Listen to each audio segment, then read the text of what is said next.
This is noise. Listener, can you hear me? Kept you waiting, huh? Looks like there's more content at pixelbenders.com. You'll have to click the link in the description below to access the site.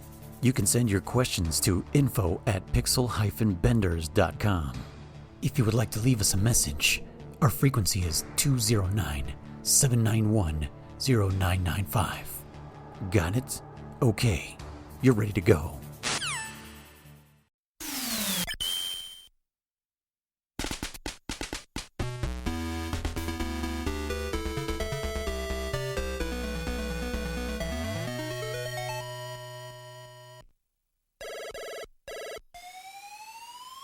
Welcome back, everybody, to Codec Calls, a Metal Gear Saga podcast, where we play and replay the games from, not chronological, but from release order, starting from Metal Gear all the way to Metal Gear Solid 5, and maybe Survive if it's still alive. I am one of your hosts, Luis. I am German. And I am Damocris. And we are, I guess officially we should call ourselves the Pixel Benders. From last week, if we recap a little bit, we decided that we would take 1 week to play through the first Metal Gear, the MSX version. And we all played through the Master Collection version. Like, now that I think about it, I really should have just played on the Vita, because I was playing it on my phone, streaming it from my computer, using a backbone controller, so I really should have just played with the Vita instead of streaming it to myself from my office to my living room. That was pretty dumb. Any lag? Very little. Like, I have Wi-Fi 6 in the house, so it's not too bad. And with the new phone, like, it's pretty much seamless, which is nice. But anyways, yeah. So I'm gonna talk a little bit about Metal Gear, the first game. It was released in July 13th. 1987, and that was released for the, I keep calling it the MSX, but it's actually the MSX2, which was a Windows computer in Japan only. Yeah, so the game actually, the only reason it exists is because Konami wanted Hideo to create a game kind of like Contra, where, you know, it's kind of like bullet hell type of stuff, and, you know, something the Westerners to like, you know, we love guns, and so that's what they wanted us to play. They wanted us to play like a war type game. Kojima realized that the MSX2 couldn't handle like that many sprites on screen. Like, it was just like, it was too much. And so he was like, well, what if we just make like a game where you're trying to avoid combat? And that's how Metal Gear was actually born. I think he pitched it a couple times and people were like, no, until it was finally like, yeah, just go ahead and do it. And then he made it. Since then, it's been released on the Commodore 64, on Game Boy Color, on GameCube, which I'm guessing that's maybe, how is it released on GameCube? From Twin Snakes, maybe? That's the only thing I can think of. Right? So, Windows, mobile, MS-DOS, the N-Gage. Oh, wow. Hold on. I don't think this is just the game. I think this is just the series. Yeah, I'm just reading this off the Wikipedia. Oh, okay. Yeah, I was going to say, like, this isn't correct. Yeah, there's no way. Anyways, if you've ever seen the Japanese box art to it, it's kind of like the one from the NES. And it's got, like, a dude holding a gun, and he's got, like, fatigues on. The image of that actually is directly inspired by... So there's, like a photograph, and it's of Michael Biehn from the movie Terminator. Like, it's literally him, if you look at the art. Yep. No, it's Kyle Reese, yeah. Yeah, Kyle Reese, which is crazy. It's just like, okay. Oh, here we go. MSX2, NES, that doesn't really count. Commodore 64, MS-DOS, I guess, yeah, GameCube. So probably Twin Snakes. Mobile phone and Windows. You know what? I think you're right. I think it was on the Twin Snakes. And I think I probably booted it up, and I was like, nope, I'm not messing with it. I wonder if that was the NES version, though. I don't think that, like, because I think the first time this version was released was Snake Eater. I think so too. Right? That was the first time we were like, what the hell is this? Yeah. But anyways, let's jump into did we finish the game? Did any of us finish the game? I did just barely, and I did have to use a walkthrough to finish it, but I did finish the game. Was it with the map and the walkthrough you found? No, it actually wasn't with a map, and so that made it a little bit more difficult. But I was okay with that because I was trying to find a walkthrough that didn't contain spoilers, Okay. and I found just that. So it was enough that I could get through the game. I tried it at first without one. I probably spent about 15 hours or so before I decided to do the walkthrough because I decided at that point I wasn't going to get through it in time for this podcast. I was going to finish it in a week, so I was like, you know what, I'm just going to do it. I remember talking to you guys about it. You guys were like, that's fine. So Yeah. went ahead and found a walkthrough that didn't have any spoilers and did that, and I was able to finish the game. So Nice. So you then use the map I gave you? no. Okay. I kind of glanced at it and it got a little bit of information from it, but for the most part, I just kind of went based off the walkthrough. So Okay, good. Because when I actually looked at it, I looked at it and read some things on there. I was like, oh shit, there's fucking spoilers on here. I figured there would be, yeah, which is why I asked you about that at first, and I was like, is that okay? Like, is it contain spoilers? And you're like, Yeah. at this point, it doesn't really matter. So I was like, I'll glance at it, but I'll try to work without it. If it like comes to it, I'll look at it. But yeah, I tried my best to avoid it. So Okay. Nice. I What about you, Jim? I did. I beat it. I 1 week, with work schedule makes it tough to beat, kind of, in my opinion. Actually, I think I barely finished it. Barely made it in time before we started the cast here.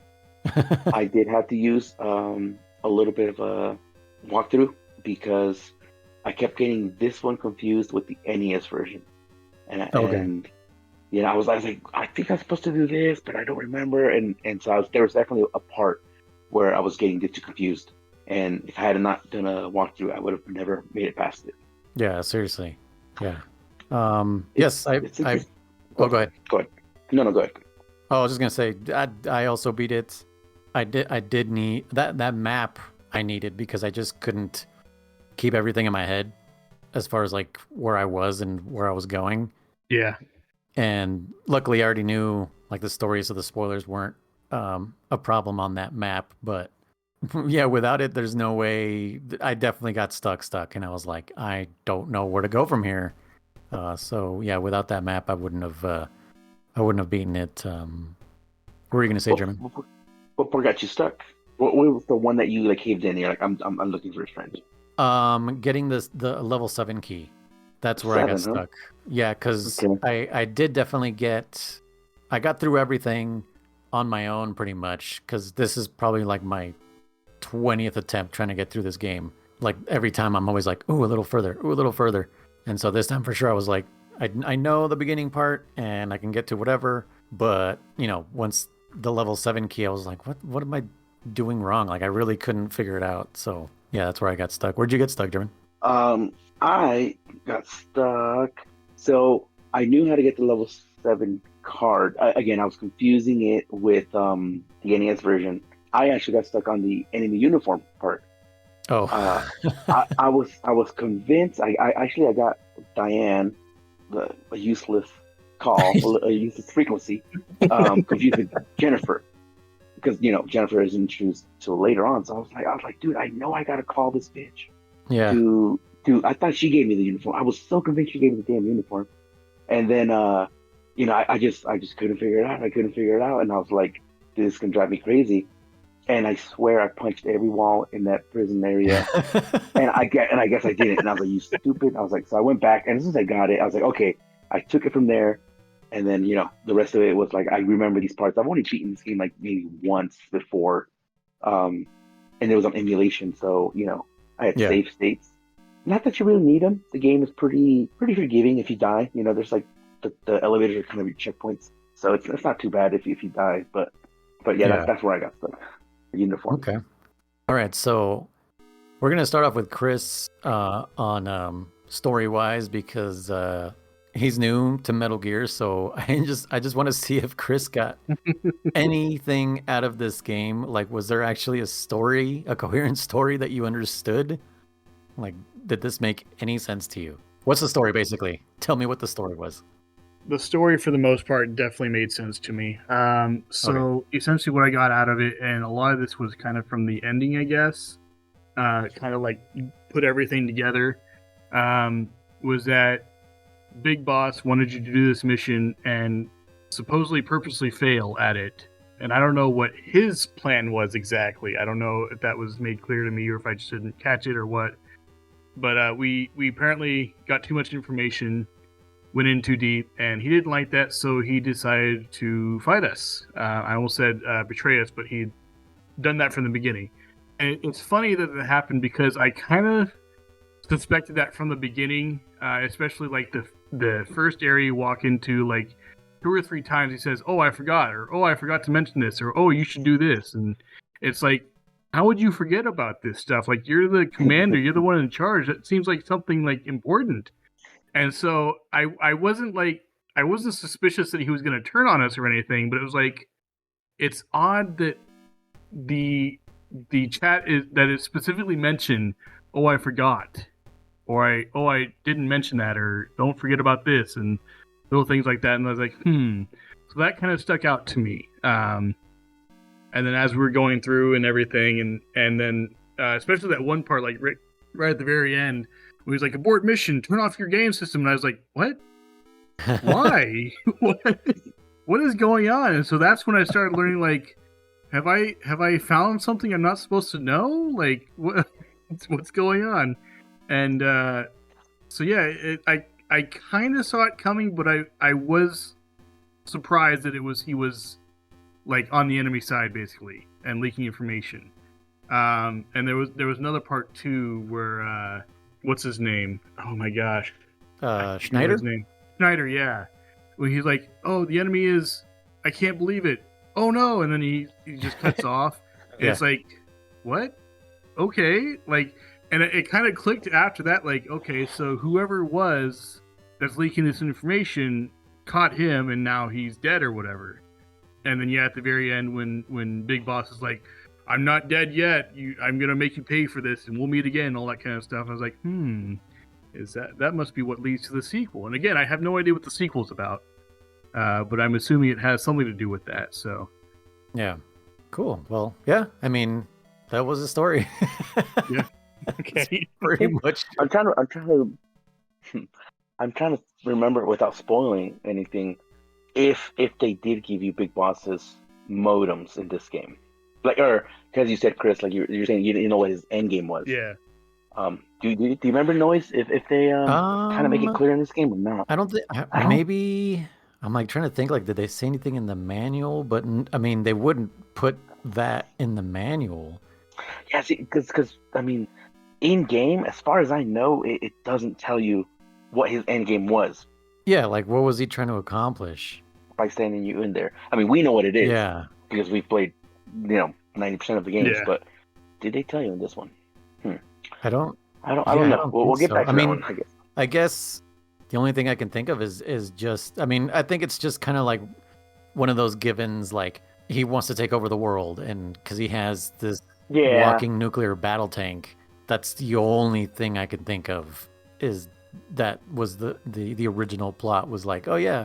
Also, Chris, when you were saying, like, hey, I forgot this, hey, I forgot that. A big fucking clue that it's him is why does he know all this shit is in here? That's true. I didn't think about that. Yeah. Why does he know the layout of Outer Heaven so well? Yeah. I didn't even think about it until you started saying that. I was like, oh shit, why does he even know any of this? You know what's interesting to me on that is that I wonder how well it's translated. Because what if the word I forgot isn't translated correctly from Japanese? Maybe it might say like, oh, get what I'm saying? Like, what if it's not really I forgot? It might be mistranslation, and he could have been saying like, oh, you're in the gas, put on the gas mask, instead of, I forgot to tell you to put on a gas mask. And so this is, so I just... This is actually the second translated version, because the Master Collection, I noticed some dialogue was different when I was playing. I was like, this isn't the dialogue I'm used to. It's different than the one on Snake Eater. Did you notice that? I knew something was up. I knew something was different. Actually, I think this might be the third translation, because there's the Snake Eater one, but then there's also, like, you can get your hands on the original MSX version, and I think that one also has some different dialogue. So I think dialogue has changed, and probably to make it more coherent now. Yeah, definitely. Chris, you're free to keep mentioning anything you want to bring up right now. I got tons in this game. Yeah. Well, like you were mentioning, German. I think you had mentioned the part you got stuck on was finding the soldier uniform. That was a big hang-up for me too. My first big hang-up, however, was after you get captured, and then you go into the next room and you free that other guy, and you escape from there. And I had no idea what to do. That master shot or whatever his name was there in the next room, and I tried punching him. I tried hitting all the walls. I tried using everything I could because all my stuff was taken, and I had no idea what I was supposed to do next. And so I think that's the first time you asked us for help. Yeah, it was. Yeah, and I'm punching everything. I'm looking around for any context clues I can get. I'm trying to get him to shoot certain things. He am I supposed to stand in an area and have him shoot something and dodge the last minute so he breaks something? I'm doing everything I can think of. I remember I had asked you guys, and you're like, "Oh, have you tried radioing?" And I was like, "Yeah, I had," but I apparently did it wrong because and this happened a few times throughout the game. Sometimes I would go into a room and the radio would reset its frequency to 120.00. I have no idea why. Other times it would stay on the frequency I would last use. But sometimes it would just reset to 120.00. And so when I was trying that, I wasn't paying attention to the frequency. I'd just be like, "Hello, this is Snake, come in," and then nothing. "Hello, this is Snake, come in," and then nothing. And I was like, okay, there's no hints or whatever, until after I had mentioned that, and then I tried it, and he's like, "Oh, try everything. Try punching the wall or try punching stuff." So I was like, okay, I've been trying that, but I'll try again. And I just happened to punch the door on the bottom right there, and it opened. I was like, "You got to be freaking kidding me!" Of everything that I punched in this room, including the enemy, because I found a little spot you can stand right behind him where he can't hit you. Yeah. And I tried punching, and I must have spent 5 minutes straight doing that, and nothing happened. I was like, okay, that's not doing anything. And so finally I was able to open that door and get my stuff back and go from there. But yeah, that was the first big hang-up I had. Everything else was okay, so there's little context clues. I just have to figure it out, or I have to backtrack or go into another room or try something else. Up until that point. You literally hit a wall. Yeah, exactly. Pretty much. And then yeah, the part with the employee uniform, and I had to look that up on the walkthrough. I think I just did a Google search of it, and one of those little dialogue box popped up and said, "Oh, you have to do this," and I was like, "You got to be freaking kidding me!" There's no way I would have figured that out. I would have been here for hours, days even, before I figured that out. And as it was, I think I spent an estimated probably 15 to 20 hours playing the game, maybe more. And, yeah, because that end screen is not accurate. Yeah, no. Without that walkthrough, I'm not sure. Even 2 weeks or so, I probably wouldn't have made it through without that walkthrough. I did enjoy the game for the most part. There were certainly times I got frustrated. It was like, no, I got to put it down before I get burned out.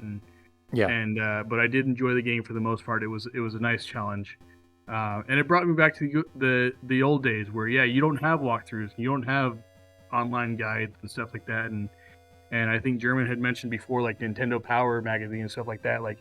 Those were your walkthroughs, and that's how you got all the secrets and stuff. And so, but it was a nice challenge.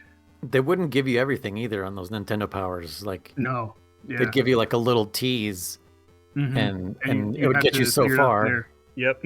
And then you're like, well, now what? But yeah, I did enjoy it. It was a good game. Very, very challenging, obviously. And I think a lot of the things that you had to figure out had good context clues. There were just a few that's there's nothing to work off of, or it doesn't make any sense or whatever. But for the most part, it was a good game. I enjoyed it. No, I'm glad to hear that, Chris. Definitely. I was gonna say, this is probably like I said, only my second time beating it, maybe, and I enjoyed it as well. I thought it holds up pretty damn well. It does obviously suffer from some early game development issues. One of the things I was gonna bring up was the damn key cards. Oh my god! How freaking annoying it is that the newest card won't override the last card. Yeah. And I was going to ask you guys, do you think that it was a oversight, a B, a potentially, let's say they couldn't program it into it. Maybe he did say, hey, we should make this happen, but for lack of space or God knows what, they couldn't make it work that way? Or do you think it was an aesthetic choice? Do you think he said, nah, nah, nah, like each key is for its own door? I think I know the answer, but Chris, what do you think? I personally think it was either A or C. I don't know much about programming, but I don't see why that would be a limitation. That it for whatever reason they could not code that in, that card 7 can't open door 7 and below, and so on and so forth. That also kind of got to me too, because it's like, especially when you're in the gas rooms and you have to switch to your card, which means your gas mask is off, which means you're taking damage, and you have to go through your cards, and it's just a little tiny sliver of damage. I get that, but still, it's like, at the same time, if you're right before a boss room and you don't know that, and you have one ration left because that's all you collected or that's all you have left, and you walk into a boss room and you just immediately die, and you're like, I have to go through all that all over again. And I will give you, German, like you said, it's the checkpoints with the elevators and stuff was kind of nice, but still, it's like there was, I think it was building 2 that had it. I could be wrong. The elevators that only went in one direction. Oh man, There was one that only went up, and there was one that only went down. And I remember the first time I was in the one that only goes up, and it was red.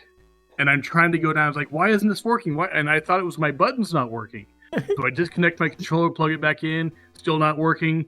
I disconnect it, plug it back in, still not working. I go into the menu, the buttons are working for that. It's like, why isn't it working? And it took me the better of 5 minutes to figure out, oh, I can only go one direction on this elevator. So if I pass the floor I need to go, I'm screwed. yeah. So, and that was not terribly frustrating. It certainly wasn't game breaking, but it was one of those things where it's like, really, can there not be a thing they can put, like, this only goes up or something, or a warning or something? But it's the color. Red goes up. I guess so, yeah. But then there was another one.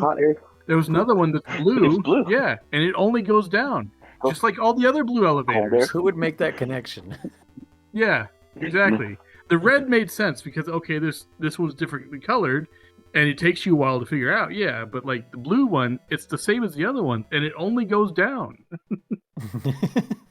But I specifically remember that part because in the walkthrough, I already started the walkthrough at this point, and it's like, oh, you have to go back to the desert. So I was like, okay, I just have to go to the next floor and exit. Nope, it wasn't that simple because I had to find the other elevator. Because of course I was on the elevator that only goes down. So, but yeah, no, I for that card thing, to go back to your original point, I think it was either that he did it on purpose or an aesthetic thing. I just wish if it was an aesthetic thing, there was some, even if it was minute, just tiny, detail that was different between the doors. You could know walking up to it, okay, this door is this card. Because I don't know how many times I walked up to doors and I would have 4 or 5 cards, at that point, and does this card work? No. Does this card work? No. Does this card work? And go through all 5 of them. Okay, I'll have to come back to this later. So now I have to remember where this door is, to when I come back later, I can go through it and then, repeat. So, yeah. Knowing Kojima and his habits, I know he did that shit on purpose. Like, I was thinking about this today because, I one day want to make my own game, and I can't even think of like what part of me, but like a certain part of me wants to make a game that doesn't hold your hand, that you have to really, really think about how to do stuff. And this was before I ever played like Metal Gear games. Like I always wanted to design a game that was somehow the game that we just played. I was like, oh, this is the game that I would want to make. But as I'm playing through it, I'm like, oh, this is why these games aren't fun, because there's no, like you said, there's no visual indicator of what door goes to what key. Yeah, like how the hell would you know this elevator goes down and that one goes up? Yeah, so I feel like I know him on that level where it's like, I want a game where it doesn't tell you everything and you have to figure it out on your own. Maybe not to like extend the life of the game, but just because like I feel like I'm more clever than you. Can you figure out what I set up for you? You know, and Yeah. I feel like that's the type of designer that Kojima is. Like, I feel like if he ever got his hands on Super Mario Maker, he would be making those super asshole levels because that's what I used to do on Super Mario Maker. I would make the hardest, dumbest fucking levels and I'd submit them to people on Twitch and they'd be like, "This is fucking impossible. How the fuck do you even beat this?" You know, and they'd be like accusing me of like, "You made a dev door somewhere so you can beat it and get all the way to the end." And I'm like, "No, dude, I promise, no dev door. Just a lot of attempts at completing my own level." Like, but yeah, I certainly feel Kojima did that shit on purpose, against probably people saying, "Hey, you should probably do it this way," and he was probably like, "Nah, don't do it like that." I also think it's an aesthetic choice because, like I said, it was made for the MSX, which I think had more processing power or whatever you want to call it than like a standard NES. So there was no reason they couldn't have programmed it. And to be an oversight, I don't think so because there was a lot of little details in this game that the gas room, gas mask, freaking the key cards alone was a pretty innovative thought process. Imagine like Zelda having keys that only work in certain dungeons. No, a key can work in any dungeon technically, or the original Zelda. Yeah. I'm not talking about like any modern Zeldas. So I also think it was on purpose. And like I said, the whole bomb blast suit, which is funny. The wording going back to translations as well. How he said, "Oh, I forgot to tell you, there's a wind barrier." A Okay, wind what the fuck is a barrier. wind barrier? What does that mean? and you can literally put the bomb blast through. I hope, Chris, I hope you knew this. You can put it on, get past it, and just take it off. I did. I hope you did that. I did, yeah. Okay, Well, good. what's funny, you mentioned that. I remember now looking back at that because I remember like I got to that top level and I was like, okay, another area I haven't explored. Let's go. And then he gives a call and oh, I forgot to mention there's a wind barrier here. And he said bomb blast suit or something. And I think I had forgotten about that later on. And I got the parachute. And I was like, oh, I can do the roof now. I can do it finally. And I remember going back up to the roof and did the call thing. And I remember like, oh, I listened to that call before. I don't need to hear it. So I just ignored it. And I had the parachute and I had equipped it and everything. And I tried going and it wasn't working. It wasn't working. I was like, am I doing something wrong? Like, do I need to do the call first? So I listened to the call again. You need the bomb blast. He was like, oh, gosh, dang it. So, Yeah. but yeah, eventually found that and went from there. But yeah, I was just... As annoying as those calls are, I'm thankful for that reason because it reminds you. Yeah. Because if you absolutely totally forgot, you'd be like, "Oh yeah, the bomb suit, yeah." Because I definitely went up to that roof 2 or 3 times and I was like, "Oh fuck, I don't have this thing yet." But I think it's funny you guys said had a hard time finding the uniform because I found it on fucking accident. Because like I was telling Chris the other day when we were talking about the whole exploding the walls in the maze area. It took me a while. That was like the first place I got stuck. I was like, well, what do I do? And I was like, well, this room seems important. How do I get into this maze? And then I realized all the walls are closed.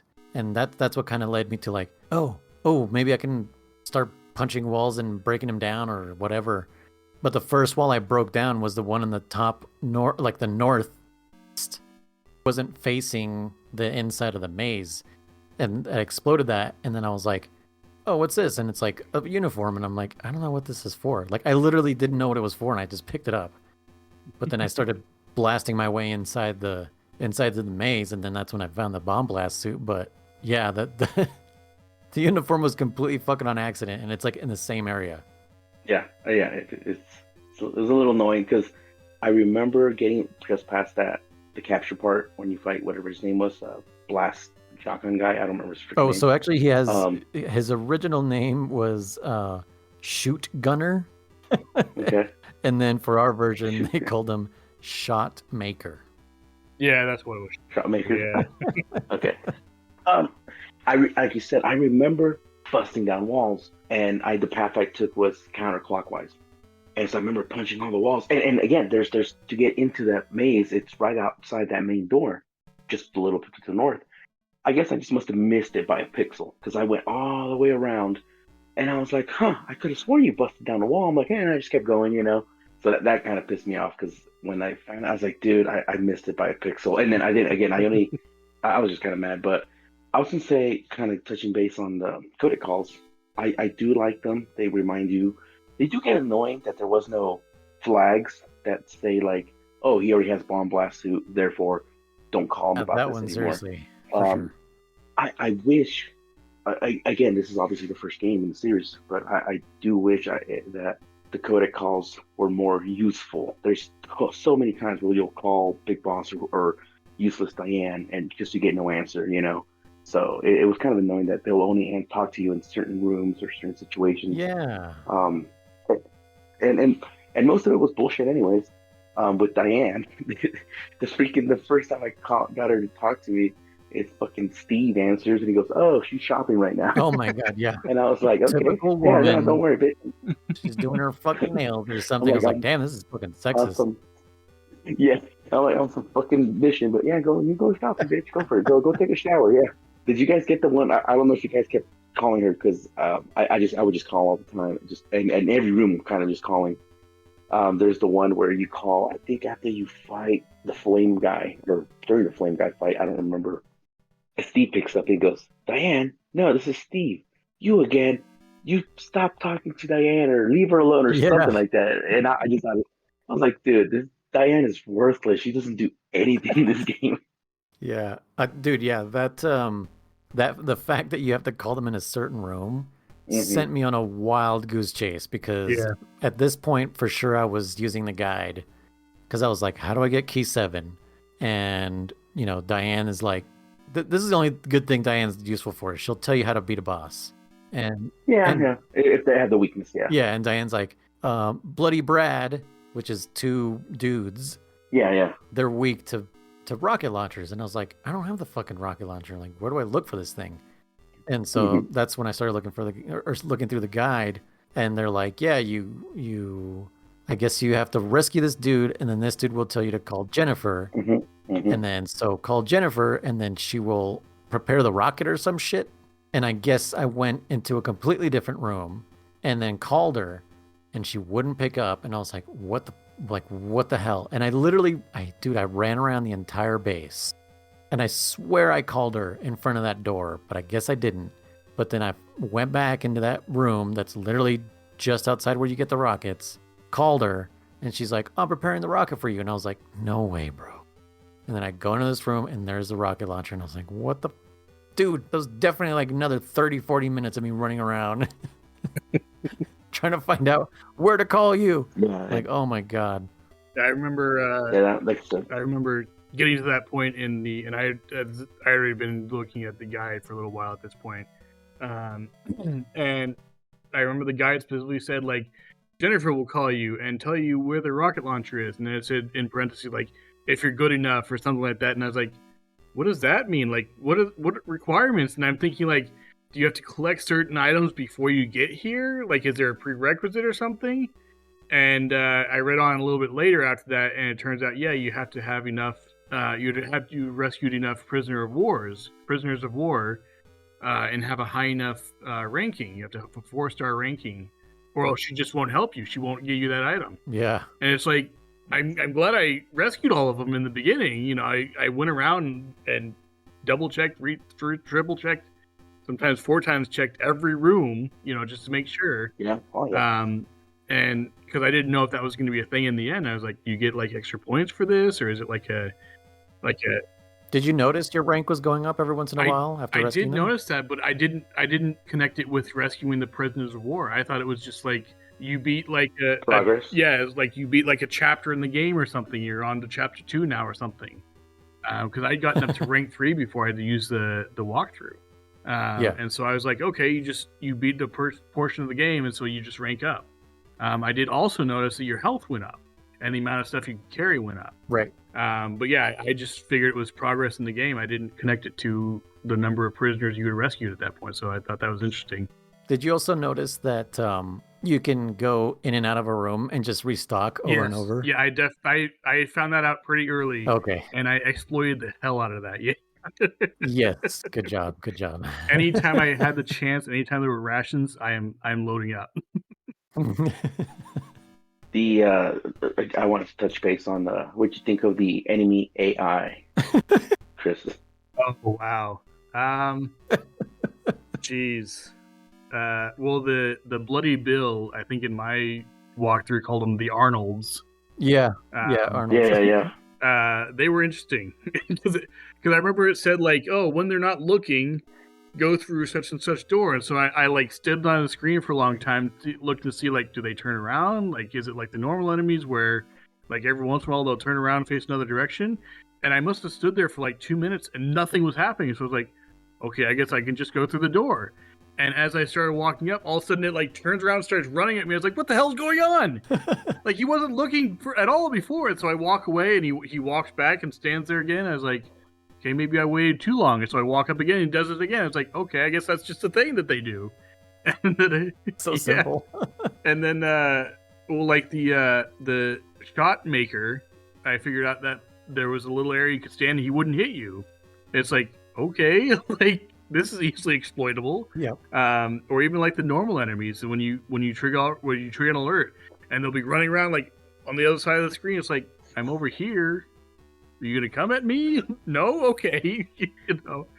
But that definitely made me chuckle a few times. The AI, the enemies, and especially the bosses. Like some of it just didn't make sense. Like you have this easily exploitable little loophole here where I can just easily destroy you, but that's fine. I remember when I was fighting the helicopter on the roof, and I found, and I think I was using the walkthrough by this point, but I didn't read for the boss battle, and I saw that it kind of fired in like a little arc in front of it. I was like, what happens if I stand over here? And it couldn't hit me. So I was like, okay. So I just fired it and won. That was easy. You found the corner where yeah, you can't exactly. hit you. Yeah. But yeah, it was you can definitely tell it's early AI, and that it's not very good at all.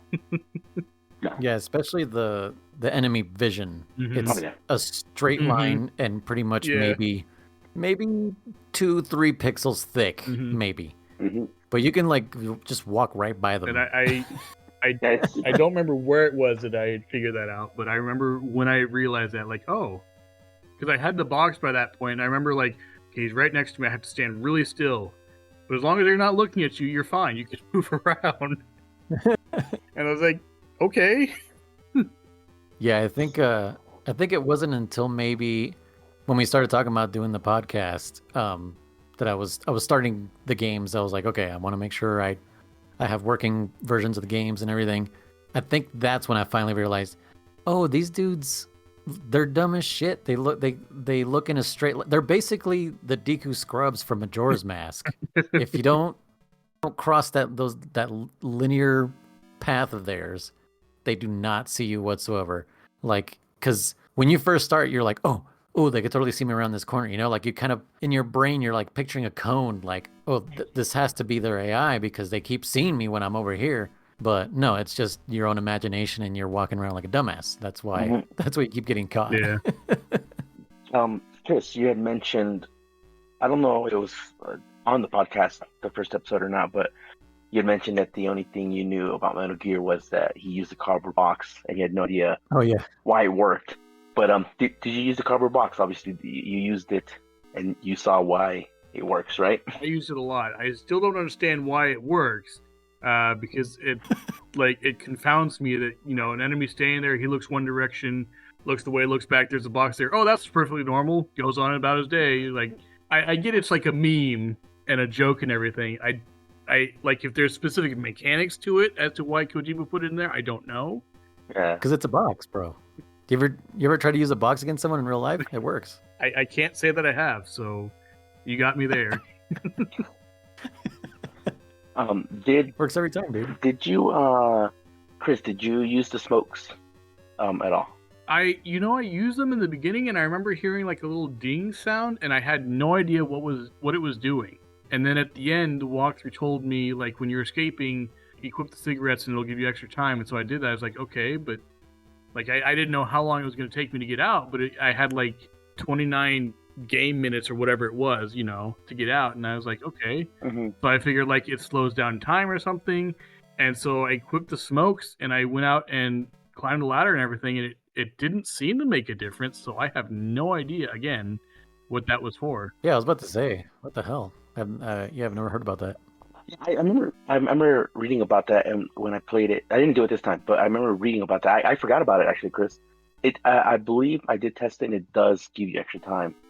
But I meant like so you don't know what the dinging was, right? You said I'm sorry if Well, I noticed that it would kind of like flash slightly Mhm. in the corner where it shows your equipment that you have equipped, Mhm. but otherwise, there was nothing that I really noticed about it. So I know when you go into the item description, it does the whole like general surgeon's warning, this is bad for you kind of thing. Yeah, it's bad for your health, dude. Well, yeah, clearly, but yeah, other than that, I had no idea what it was used for. So I was like, okay, Okay. I see it didn't restore health or anything. So I was like, I don't know. No, No, it doesn't restore health. it was depleting your health. Was it really? I never noticed that. Yeah, bad for your health. I mean, it makes sense. And I thought I had paid attention to that, but I guess not enough. Okay. But it actually does serve an actual purpose. I know. So Chris, what the purpose it serves is you can use them to see the lasers before you get the thermal goggles. Really? Yeah. Yeah, Okay. the smoke. That makes sense. So did you get to the laser room before goggles? Yeah. Uh, Yeah, it kept going And- off, and I had no idea why. Oh. I Okay. like when Okay, I okay. got the laser goggles. What was I looking at? I don't think I had the. Maybe I did have the walkthrough at that point. But I remember it said like equip the laser goggles to see the lasers, and I was like, okay. And I was like, oh, that makes sense. Like there's lasers there, and I didn't see them before, and I kept tripping the alarm, and because I didn't know where they were, and I'm an idiot. It's just like. And what was funny to me is when I would go up there without the goggles, is it was seemingly random because I was like, am I not allowed to walk between them? So I'd walk on the outside and I would trip the alarm. Okay, I gotta go now. You gotta go, to the elevator to reset the alarm.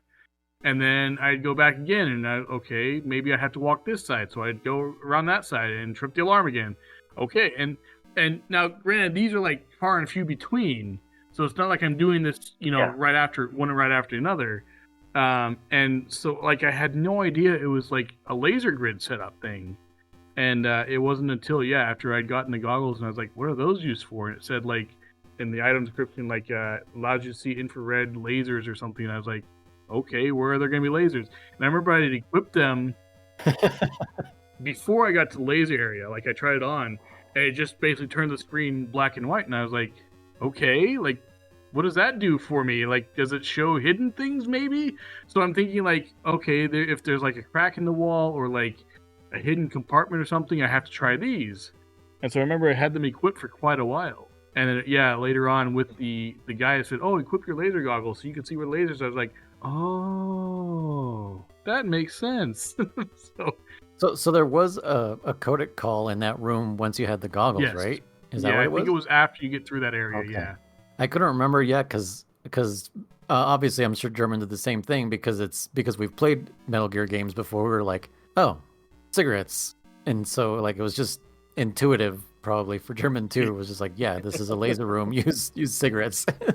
You know what? Yeah. Now that you mention it, like that part. I think it was just like second nature. I think I just did it. Yeah. No, for us, but I think it had he planned that section better, maybe it could have been like every time you trip the laser, you get caught. Like which is funny that speaking of getting caught, how that one section is the only time they take you prisoner, but every other instance they try to fucking murder you. So okay, it doesn't make sense, but that would have been interesting if he had employed that, because then you'd be like, I keep getting caught. What am I doing wrong? What am I doing wrong? And then you have smokes. So I've never used these yet, and they're like, oh shit, I can use the smokes. Maybe that would have been kind of creative, but I was gonna say you can technically beat the game by missing a lot of stuff. Like you don't technically need the thermal goggles. You don't need the mine detector. Yeah.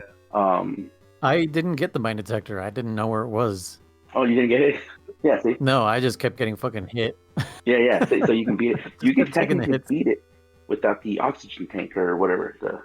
What? No way, dude. You just need a lot of rations. I could see that. Yeah. If your health is high enough, if you have the high rank and you have enough rations, Dude, you have to go through like 3 screens underwater. Yep, I know you can do it. It's pretty damn. Cool. It's not a nuts. It's not a freebie. You definitely will make it to the end with barely any life left. That was That's another crazy. thing I found out quite by accident. If you have the rations equipped, it will fill you up automatically. Oh yes, yes. I'm glad you And noticed that, I Chris. was actually was the point I was trying to kill myself, because I'd gone the wrong way, and I was like, shoot, Just going through rations. I don't want to go all the way back to the elevator, so I'm just going to kill myself. And I remember it was one of those areas with the dogs, and I think there was 3 of them, and it was taking forever for them to kill me. And as it was, I was like getting so impatient with it, like, just kill me already, please. And I had accidentally equipped the rations. I remember my health was getting down low and low and low, and I was like, okay, it's almost time. And it fills up again. It's like, what happened? And I look and I see that rations equipped. I was like, oh my gosh, it does it automatically, which in certain situations will be very useful, obviously, if you're fighting a boss or something. Yeah. But like in this situation where I'm trying to die on purpose, it's like, no, I'm trying to die, and the one time it doesn't work. So, but yeah, no, I could see how that was worked.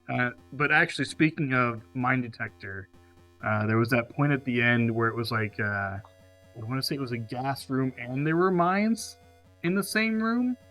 And so you had to essentially choose one or the other. Oh, what was that room? Whether I think it was the 100th basement level. I could be wrong, but I think it was down there. Okay. Because I remember the game told me beforehand, like, be sure to stock up on rations. And I thought it was just for the boss fight. Like, okay, it's going to be a tough boss fight. You know, the last boss fight obviously going to be hard, so stock up on rations. No, I'm pretty sure it was for that room, because you have to choose. Do you want to take damage from the mines, or do you want to take damage from the gas? It's like, oh, wasn't it crap. And then there was another room after that. Wasn't it an electric floor? Like you had to take there was another one right after that, yeah, okay. Where it was an electric floor. It's like, oh, there's nowhere to shut off. You'll just have to run as fast as you can. Like, cool, great, thanks. So yeah, and it's just one right after the other. That was kind of, yes. Did you guys find the body armor? Yes. Oh, I did. Yeah. Yeah. Did you? The item I didn't find. Did Big Boss call you a bitch? Wait, what? Yeah. No. Big Boss will call you and it'd be like, what does he say? He says like a real man wouldn't use body armor or some shit. Oh, that's right. Yeah, he did say, yeah. If you're wearing it? Yeah, he calls you out. I do remember that, yeah. Oh no, he didn't call me out. I didn't really use it much, but wow. Yeah. Did you guys find the flashlight then? Yep. I'm assuming, or no? I didn't. You did that room without the flashlight? How did you get through that area? No, I went all the way around the other way. What? No, Oh, I okay. thought you had. It's Don't you have to go through there? no. Hold on, let me look at this map. There's no way. I remember after you get through that area, it says you can either go back through the trap rooms or go around. Really? So I wonder if that's how he did it at first. But I don't remember if there's anything you got in there that you needed to get out of that area or something. So if that was the case. No. That's where you rescue his daughter or whatever, and it was supposed to be just a shortcut to get back That's right, yeah. to the what is it? Building 2. Yeah. Those traps, by the way, were such a pain in the ass. I hated those. Those were the bane of my existence. I swear to God. Like, there were so many times, just a pixel on my little pinky toe, and I'm dead. Like, you got to be kidding me. I was just a millisecond short of making it in time, and that little pixel, nope, you didn't make it, you're dead. Yep. How did you like the death animation? Even if you've fallen through a hole or whatever, you just like What's funny is spin around in place and then fall flat on your face. yeah. Lay down, yeah. Oh, that reminds me, too, that area on the roof, when you're crossing those, like, the bridge or whatever it is, where it kind of sways back and forth. I remember the first time going on that, and I was in the box for some reason. I think I was like, there might be enemies nearby, so I want to be in the box just in case.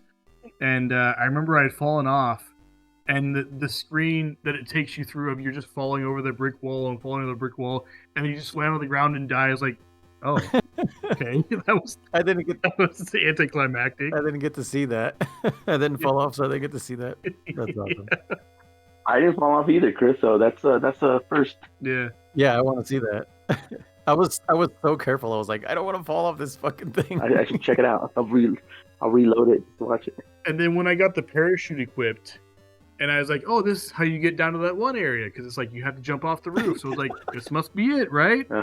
And so I remember I got past the first part and went to the second part, and I jumped off there with the parachute, and you fall down slowly, and you fall down slowly again, and you land. And I was inside the area where I essentially started the game. And I was like, okay, that wasn't right. So I go all the way back up there again, and this time I go in the first area. and I go down, and you fall down slowly, and you fall down slowly, and I still landed in the same area. It's like, you gotta be kidding me! Where am I supposed to jump from?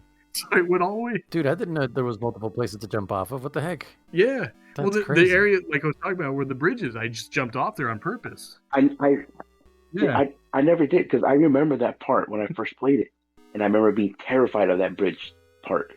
And so this time, for this playthrough, I carefully walked through it, That's figuring you died, but I never tried it with the parachute or just to see if it was a certain animation.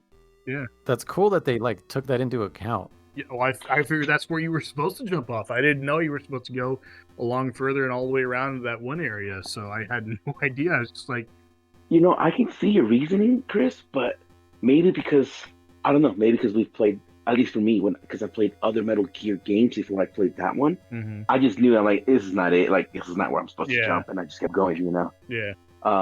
It didn't even cross my mind. I was just like, Don't fall. I think I forgot about the parachute, but I was just like, I need to get past this bridge.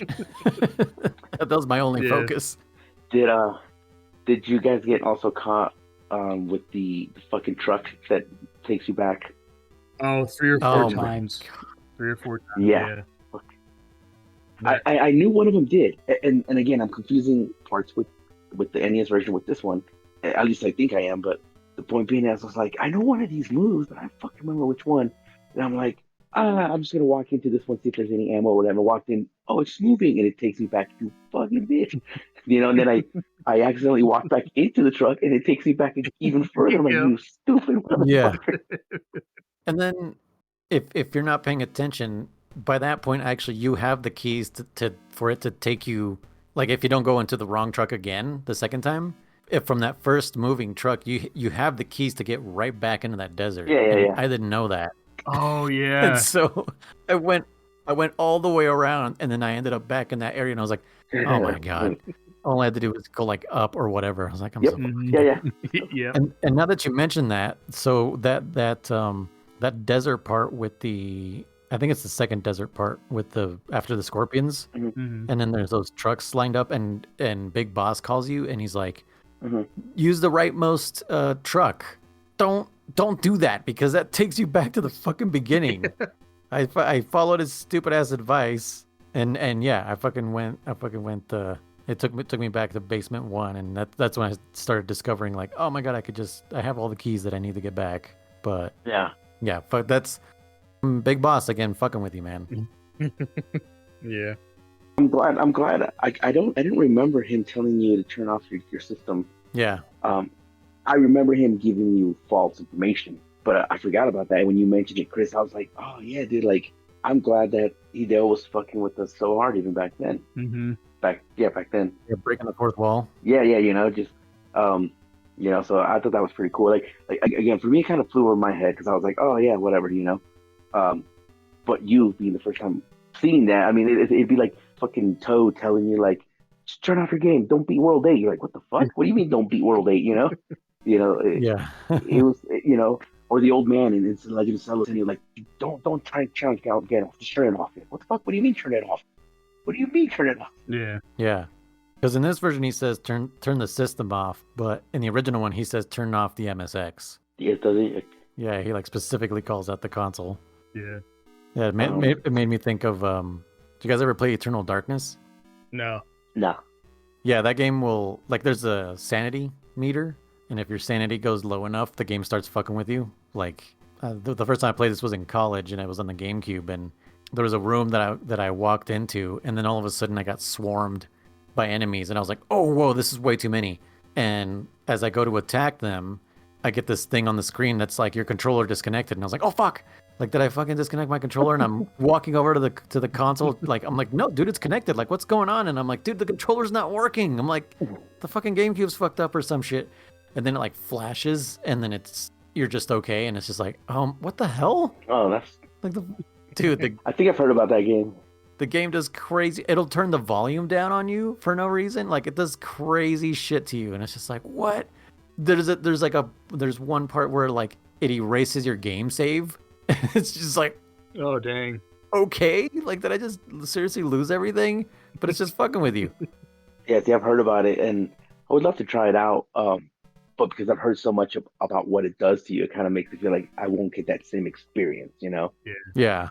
It's fun though. Like the last time I played it on stream, and I actually didn't let my sanity go all the way down, like ever pretty much. Like it's actually pretty easy to be able to keep it up. But yeah, I didn't experience anything that entire playthrough. And people watching me were like, "Let your sanity go down." And I was like, "Nope.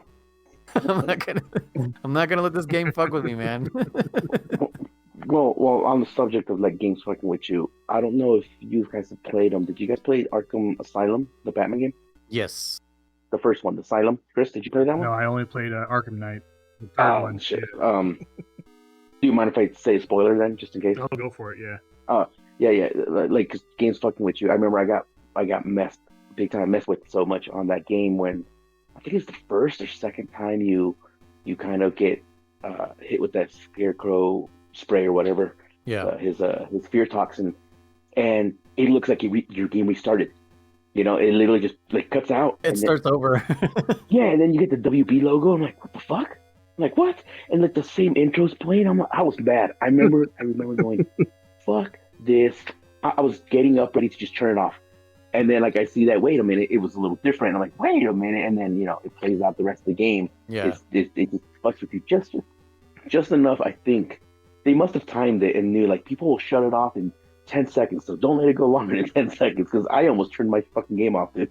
Yeah, because like it does a visual glitch like what your what your graphics card would do if like you bumped it or something. You know what I'm talking about, Chris? Yeah. Like those like horizontal lines that are like the worst thing ever. Like when I first saw that, I was like, oh, I was like, did my PS3 just got like what the fuck did I just rock my PS3? What's going on? Like it looked horrible, and it makes that awful like sound, and it's just like, oh, dude, my PS3 is fucked up. But yeah, no, just kind of commenting on games, kind of giving you the business, and that game, I remember that one, and Metal Gear will definitely do it, so. Yeah, I mean, it's one of probably the first to ever do that. What, in 1987, I said, like. Yeah. I would think it's definitely one of the first for sure. Yeah, I can't think of any other game that did that, and I can imagine playing this game at that time and like turn off my console. Like how many kids took that seriously and like actually shut off their console, or even like young adults who were playing it or whatever. Like, oh crap, okay, I guess I have to because you don't know what's supposed to happen if it's your first time playing it. And like I said, there's no playthroughs or guides or anything. So yeah. I mean, especially if it was brand new, like who's really talking about the ending? Like, oh, it's Big Boss the whole time. Like you're playing it on your own. It's just like watching a movie for the first time. You don't know what the hell's coming around the corner. But yeah. So you did it without the flashlight, son of a bitch. No, I didn't go through there with the flashlight. I remember I went around. No, that's what I'm saying. You did it without it. Oh, because I remember I walked in that room and I was like, I was like, dark room, and I was like, I took a step forward and I hear the. And I was like, oh, it's this fucking room. And I was like, fuck. And I was like, I gotta go back and find the flashlight. And I was like, dude, I've been to every fucking room. I was like, dude, I think it just connects to the next zone. Like, nah, fuck this, I'm going around.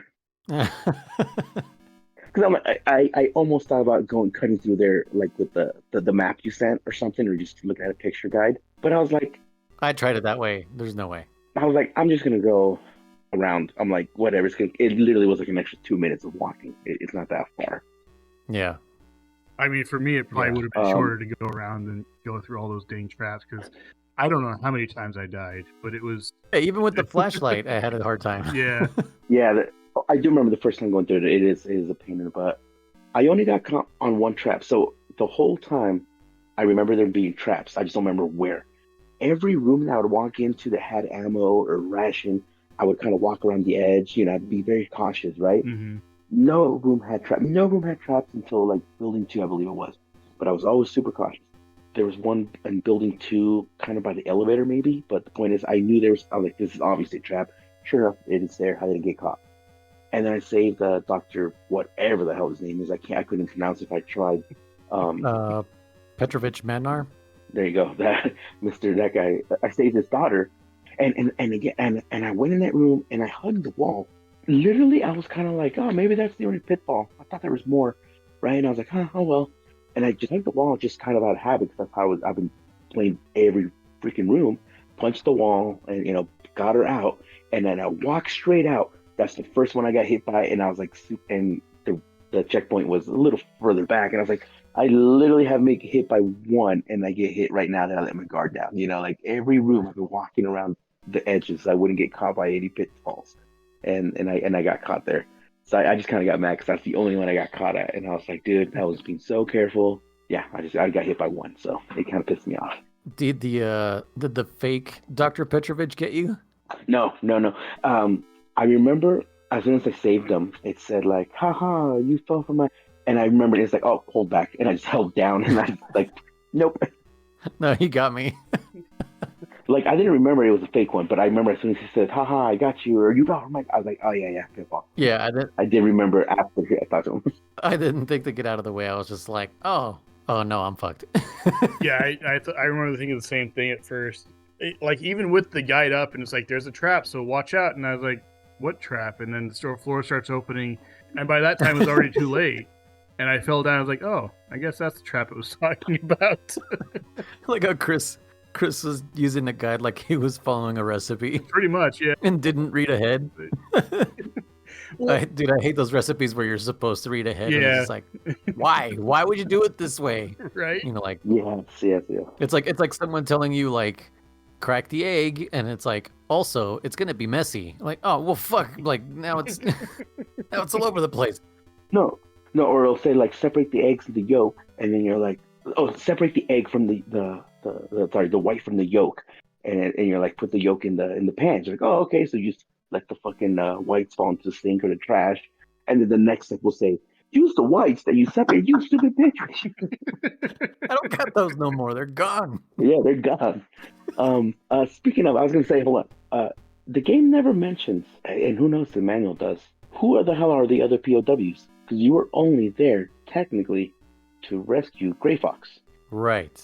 There is another one, but I don't think we get his name. But Jennifer's brother. Oh, we do. That's the only other one that we know their names of, I think. Yeah. Because all the other ones are just random POWs, but they're not Foxhound. I'm assuming they're just prisoners of war, I guess. I guess like they're not, because this is an established base, right? Like they didn't work at this base and were taken prisoners. I'm guessing, right? Because Outer Heaven is an established base that Big Boss set up, I guess. So who the hell are those people? And they're soldiers. I didn't think about that the first time I ever played it, and this time is when I was kind of, just replaying it and just kind of going through the game and the story and everything that's going to be developing. And I was like, wait, who the fuck are these guys? Again, they're throwaway characters, I guess, but yeah, it's just interesting to know that you've been saving people that you were never there to save, and somehow it benefits you. Yeah. Well, it's interesting now that I've completed the game and understand like all that happened and everything. I'm curious why Dr. Prepovich, or whatever his name is, didn't know that Big Boss was behind all this, because wouldn't he have hired him to make that? So how does that work? Oh, right. He doesn't mention anything at all, does he? Yeah, because he doesn't say anything. He's like, just rescue my daughter and I'll help you. And then he rescues his daughter and he's like, this is how you beat the Metal Gear. Oh, yeah. Well, I guess maybe Drago Petrovich Madnar. I forgot he had a third name. Maybe he assumed you knew, because I don't think he knows that he sent you in there. That's what I'm saying. I don't think he knows who sent you. Okay. Might be the only way that makes sense. That could be, yeah. Yeah. I mean, it could also been maybe Big Boss was never directly there, giving him the commands, if you will. Yeah, a situation where Big Boss hired someone to hire him, or told someone else to hire him, yeah. Well, exactly, his right-hand man, exactly, could have been like, hey, hurry up, Big Boss is going to kill your... Or maybe he didn't even know him by name. He just knew it's the bad guy who's telling me to do stuff. Yeah. Interesting. Who'd have thought this little, supposedly, what did you say, Chris? They said like a 4-hour game? Yeah, I looked it up on how long to beat, and it said a 4-hour game. And I remember saying, if you know what you're doing. And I was like, that's not me. Yeah, some little 4-hour game would be this deep. Yeah, like my clear time, what did it say? It's wildly incorrect. It said like 3, hold on, let me look at it. 3:45 or something? 3:17? I don't, something like 3:27:33. Yeah. That's very incorrect. I think I was closer to 10 hours for sure. And Chris's says, what does yours say? Yours says 6 hours and 16 minutes, and you think you're closer to 20 hours? Yeah, if not more. Yeah, because there was a few days I spent a good 4 or 5 hours each session, and I did. Yeah. There were a couple days where I did 2 sessions in the same day. Yeah. Trying to figure stuff out, and yeah, so I'm probably 20 hours or so in. German, do you remember your clear screen? No, and I'll have to go take a picture later. Did you get a code name? I literally beat it before my podcast. Like, Before we started recording. Literally. Well, because I felt bad because I just didn't have time to play it recently these last couple of days. Yeah. And I knew I was super close. Like I said, I left off I got the enemy uniform, and I more or less knew where to go. So I ate dinner, and that's what I was doing. And I was like, I beat it, and I hopped on the codec, and I was just waiting for you guys to show up. So I'll go take a picture later. Yeah, so Chris and I both got the same code name. Yeah.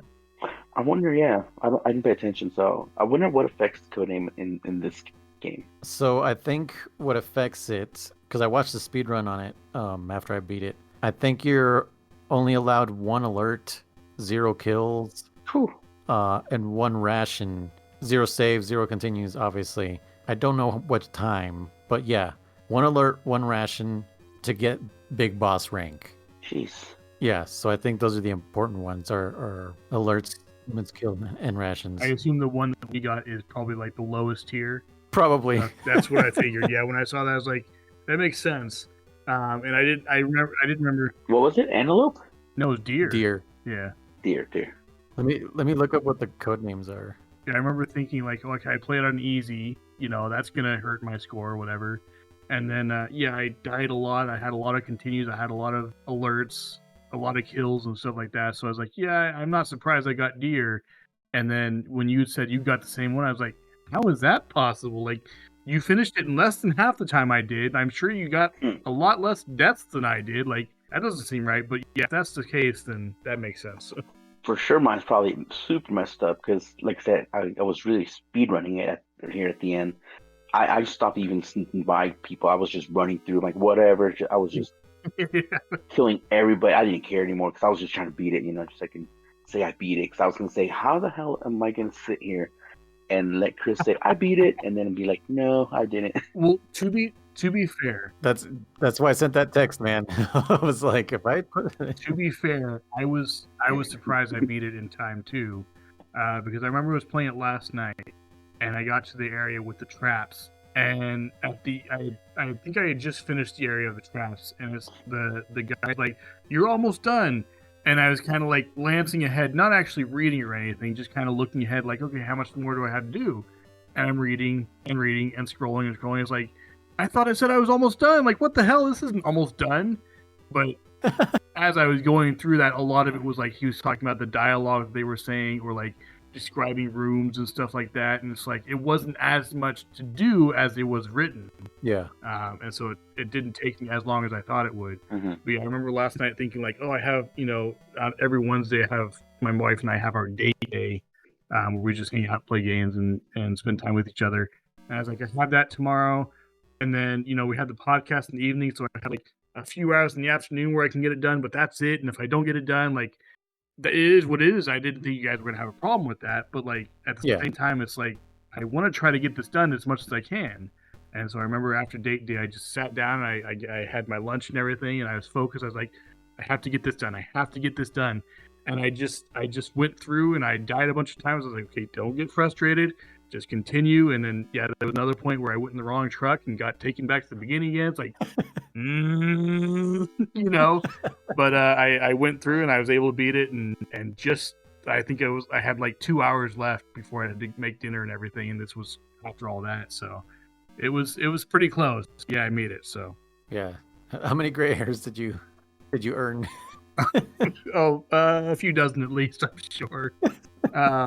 And like, you guys know me, I don't get frustrated at games. And like Noise, you talked about before, like I played through Neo, and like I didn't quit, I just kept going.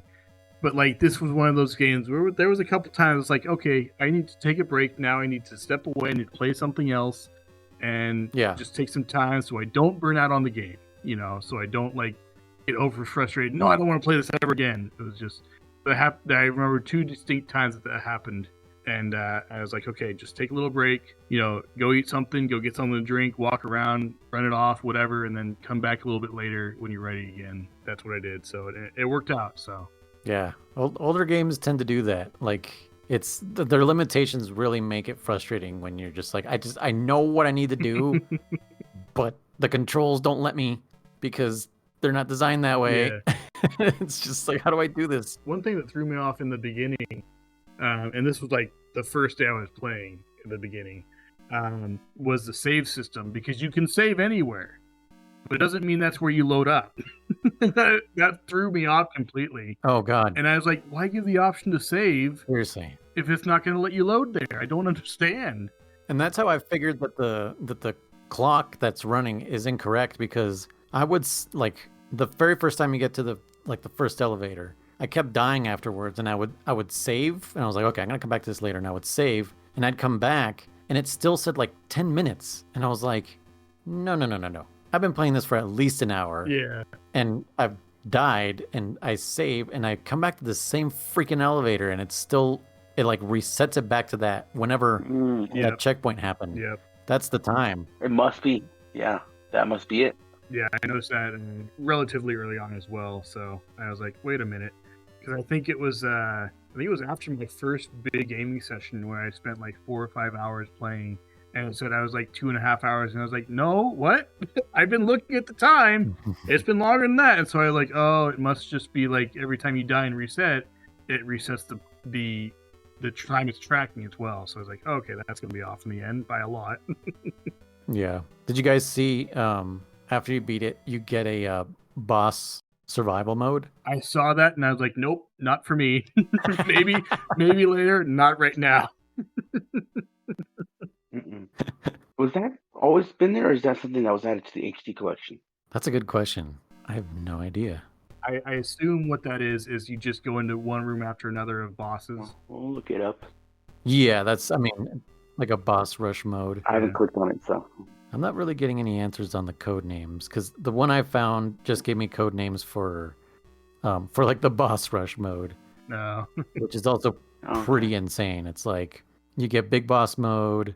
Oh wait, yeah, boss survival mode. You have to beat it in less than 50 minutes. No, I don't think, because it says there's 8 mandatory alert modes.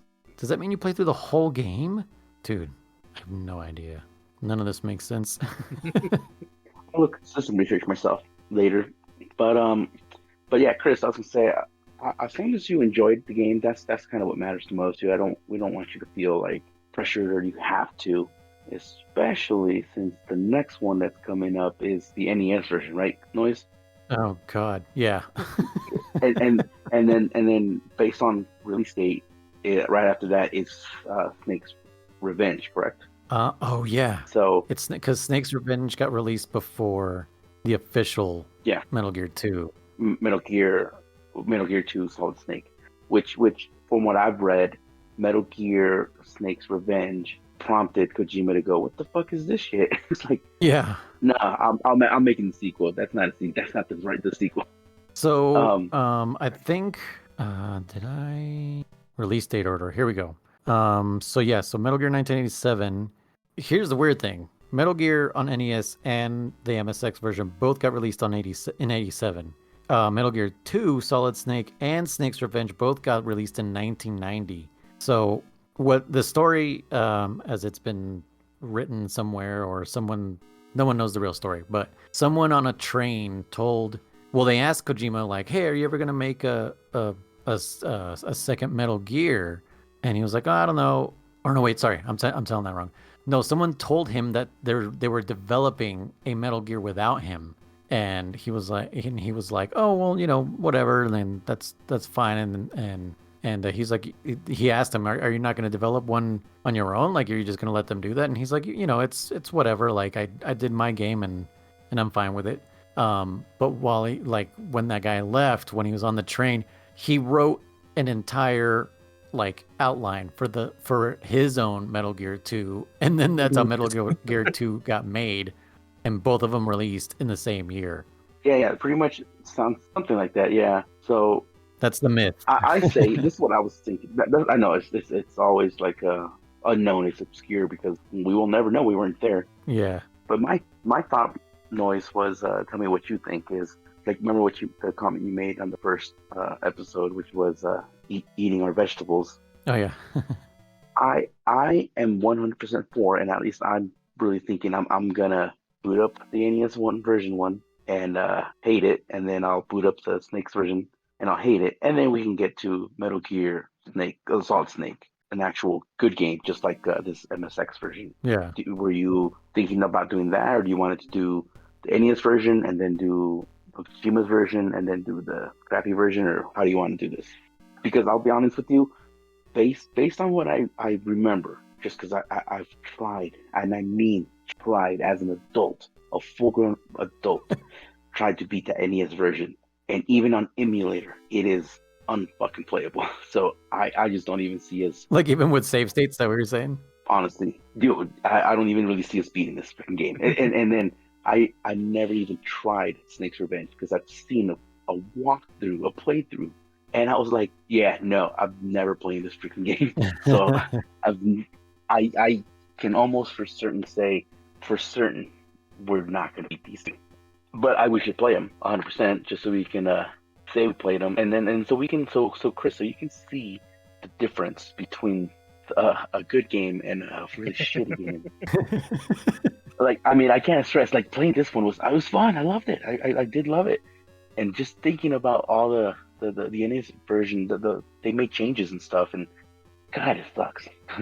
Yeah, it's not even the same game. No. Yeah, no, like, yeah, you make a great point. Like, the more I think about it, it's just like, should we just do Metal Gear 2 and then maybe at some point in the future try to go through the shitty NES versions? Because Chris kind of also brought up a good point. As like a retrospective type thing, you mean? Like later on to do the NES? Yeah, just because you brought up a good point where like you had to walk away from this game to not shoot your brains out, because I get that. and I think I exaggerated slightly. I wasn't in a situation where I was like steaming or anything. It's just like, all right, I feel, the pressure starting to rise. I feel that frustration starting to rise. So before it gets bad, I'm going to take a break from it and play something else. It wasn't like I'm ready to throw my keyboard at my screen or anything like that. It was just like, all right, that's annoying. I'm going to take a break now, kind of thing. So yeah, and I feel like if we do these two games, that's what's going to happen. I'm like, I might throw something.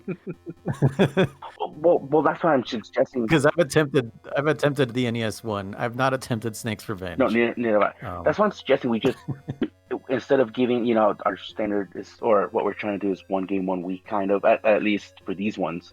We just use this next week to just play the crap out of the NES versions, both 1 and 2, and just really throw ourselves at them, just see how far we can make them, just with no pressure of actually trying to beat either one of them. Oh, okay, I get what you're saying. And then we can make that. So you're just saying, yeah, make that the next episode. Okay, so you're saying for next week we attempt both NES games. I think so. That get those crappy shit out of the way. Because I do want to play them, and I think Chris should play them 100%. Probably on our own time or behind a paywall, maybe. Yeah. Yeah, because there needs to be. I feel you. I feel like there needs to be an incentive behind actually completing those games. Those games are everything I've ever heard about Snake's Revenge is not positive in any way. No, I'm telling you, I've seen a walkthrough, and it is horrible. I've never even seen a walkthrough of the NES one, but I've seen the ending, and the ending makes like, I don't want to tell Chris until next week, but the ending of the first one is like, are you fucking kidding me? I did all this for this shit? Like, what? Like, it's really the most anticlimactic ending to like any video game ever. It's fucking fucked up. You could say it's the Lost of games. Fuck off, Chris. Don't you dare talk down on Lost. If it wasn't for Lost, there wouldn't be fucking shows like whatever ones there are now. But no, that's what I'm suggesting. Like I said, 100%. Let's play them. They're on our list, and at the end of the day, despite them being crappy, despite them being really ass games, there's still artwork. There's still somebody's artwork, if you will, and then they put time and energy into it. So Yeah. I think there's still something to appreciate. What's what I'm trying to look for? Like, They have merit. appreciate. Yeah, appreciate the artwork that's behind it and all the time that went to it. But I think by playing them, it'll make us appreciate the MSX version much, much more. I thought you were gonna say by playing them we take away their power. No. Yeah, no, I agree. I think that's a great idea actually, because I was also telling Chris yesterday. I was like, dude, I don't know, I don't know why I was playing this game on my phone with a adapter. Like I told him like I felt all like the tension in my shoulders and in my back. Yeah. Because I didn't want to like shut myself away playing this game, and ignoring my wife and my kid. I was like, I'm gonna go do this in the living room while they're there with me, and I can pause it whenever and interact with my kid and stuff. I was all like tensed up and all crazy, and I told them, I was like, if someone had walked into the room, they would have thought I saw the Ring video, because I was like just like all contorted in the corner of this couch, like with this phone in my hand, like I was like, dude, I'm sure someone was like, this fucking guy just watched the Ring video, he's dead. It's just all holding this phone, playing Metal Gear. Like, yeah, it was not stressing me out, but for sure I was like, man, it's been a while since a game like really tested my patience, I guess. It was definitely testing my patience, especially when I would die, just lose like an hour worth of gameplay, just like... The NES version? Huh? No, on the MSX, where it's just like... Oh. Yeah, the one we just played is just like, dude, like, are you kidding me? Like, Oh. this elevator was like an hour ago. Like, I don't even remember what I did. I have to look at my items to know what I don't have. But the good thing, just to finish this off, is if you I remembered early on the elevators are the checkpoint. So anytime I found something important, I would just go to the elevator. So at least it saved it. Yeah, I didn't even think of that. Just walk into the elevator room, walk out, and you're like, cool, I'm saved. And you know what? Some rooms let you start over in those rooms. Did you notice that? Yeah. Yeah. I noticed that too, yeah. And I didn't know which ones, I could trust. I was just like, that too, like the game made me lose trust in it. Like I couldn't put any faith in what it, like Chris, when he found out like, oh, I can't just save everywhere. Like shit, like where does it save? I don't know. Yeah. Does someone have the code for that? Like, yeah, it was that. I think that was that's I think what was stressing me out the most, because I was just like, I don't know how far I can make it before I could turn this off, because the version we were playing has no save states. I don't even think the Snake Eater one has either. I think they're just straight like just game saves. I think so as well. Pretty fucked up. Well, I think we've said everything we can say about the MSX version of Metal Gear. I think so. Agreed. I want to say thank you to Hideo Kojima for absolutely testing our might. I can't believe we beat it. I had little faith in myself, actually, and I was like, no, I know it might take a guide, but I need to see this through, because I've never seen it with my own eyes. Great game for its time, like definitely a game unlike anything ever, super ahead of its time, like really thinking outside the box. Yeah. I think it holds up pretty well. Like I said, I mean, it's got its flaws, but it's dated. But it was fun. I'm telling you, I had fun playing it. I was excited to play it. This made me want to make like a version of it that's not so frustrating. Like I just wanted to make it. Fix the key cards and the gas mask. Because when you look at the map, it's not big at all. No. It's the tiniest game in the world, but he used backtracking pretty well. Oh, which is a point I wanted to bring up, is this is a type of Metroidvania. Mm-hmm. Like there's a lot of gatekeeping and stuff like that, and backtracking. Absolutely. Mm-hmm. But like very unconventional type of Metroidvania. Yeah, I really like the game. I don't know that if I played this as a kid, I would, and if I had ever beaten it or anything as a kid, I don't think I would have been like excited for the next one. Maybe the ending would have made me excited, but I don't think I would have wanted to go through that ever again. Yeah. Because that was pretty tough. Yeah, agreed. I was playing the NES version as a kid, and I hated it, and I would always try to get further and further. Every time I would boot it up once a month just to try and see how far I can get. It was unplayable. But this version, as a kid, like, thinking the same time place that I played the NES version, I don't know if I would have been able to beat it back then. No. And I agree with you. I don't think if I had managed to beat it, I would have been like, cool, I'm done. Probably not playing that ever again. Yeah, I think Just because you're frustrated, but yeah, I just felt it like when I beat it, I just felt a sense of relief. I was like, I'm never gonna play that again. And then I immediately booted it up again to see if I could like do it. And then I died and went back to the first elevator and I was like, nah, I'm good. Nope, never playing it again. I'm good. Any last thoughts, guys? I'd just like to restate what I said before. Reiterate, I guess. I did enjoy the game very much. It was definitely a challenge. I do like the little hints and little context clues it would give every now and then. There were like German said, there's definitely parts of it that didn't age well. But I think the game overall was definitely ahead of its time and aged well and still very much holds up to a lot of games even now, as far as storytelling and game mechanics and everything. I think there's a lot of mechanics that should be and could be reused in modern day games that I think in some ways have become too easy or too lax as far as context clues on how to get through the game. German, I know we've talked about this several times. Like when you go into a new game, especially if it's like a long series, like we've talked about with Monster Hunter, where you have to go fight your first monster and they have to hold your hand, and like in Pokemon, this is how you use a Pokeball. Yeah, I've been playing this since Gen 1. I know how to use a Pokeball, things like that. And I understand there's going to be newcomers to the series and everything, but like either give us an option to skip the tutorial and we can learn stuff on our own through context clues or through little hints here or there, or just don't do it, trial and error. Yeah, exactly. Let us figure it out. That's half the fun in the game for me, is learning how to figure things out, and I think that a lot of games, systems, and series and stuff like that can take a lesson from that and learn to give us clues as opposed to guiding us through and telling us how to do everything. Well said. Yeah. German?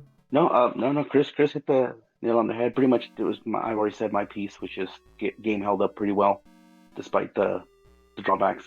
I still liked it. I'd probably play it again, maybe once every other couple years, just for fun.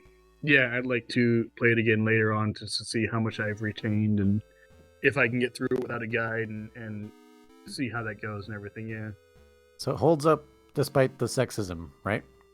Yes. Oh yeah. She's taking a shower. She was shopping. Fuck, I don't remember what the other ones. But then her jealous boyfriend or whoever he was. No, he is his boyfriend. He said that's her boyfriend. Fucking Steve. What the fuck is he doing with her radio, man? I know.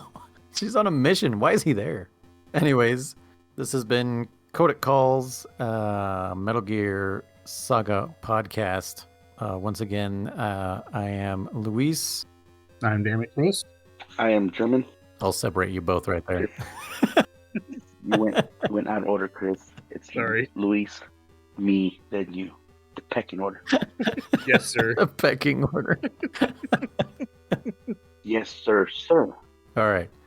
So we'll play some of the NES versions if we can, and then we'll report back from the trenches of god awfulness next week. Oh yeah. All right. We'll see you guys next time. All right. Goodbye. Bye. See ya.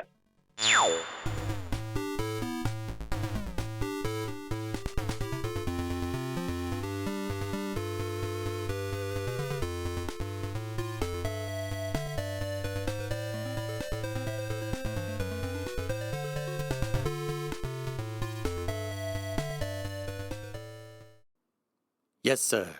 The entire episode is out now.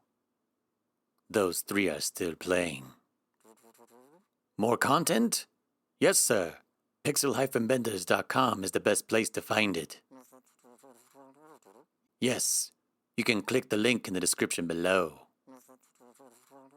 Yes, you can send your questions to info@pixel-benders.com. No, sir. It doesn't cost a thing to give the show a 5-star rating. That's right. Nobody knows you are the one that will keep this podcast alive. Yes. Thank you. Goodbye. Mr. Listener.